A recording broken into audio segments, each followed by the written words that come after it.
Standard model দিয়ে সবল, দুর্বল ও তড়িৎচুম্বকীয় বলকে আমরা একটি গাণিতিক কাঠামোর মধ্যে এক করতে পারি, কিন্তু মাধ্যাকর্ষণ একেবারেই আলাদা।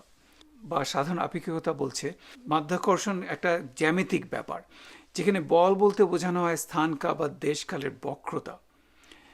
বাকি তিনটি বল একটা গেজ থিওরির মধ্যে কাজ করে এবং সেখানে তাদের বাহক কণা রয়েছে, গেজ পার্টিকল।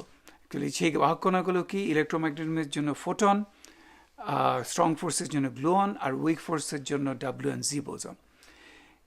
গ্র্যাভিটেশনের জন্য গ্র্যাভিটন বলে একটা কণার আইডিয়া আছে, কিন্তু এটা এখন মোটামুটিভাবে তাত্ত্বিক। তাকে এই মুহূর্তে আমরা ল্যাবে ধরতে পারবো না, এটা খুব উঁচু শক্তি লাগবে। তাই স্ট্যান্ডার্ড মডেলে আমরা গ্র্যাভিটেশনকে বসাতে পারিনি। কাজে সব বল এক ছিল, সেটাকে আমরা আসলে ওই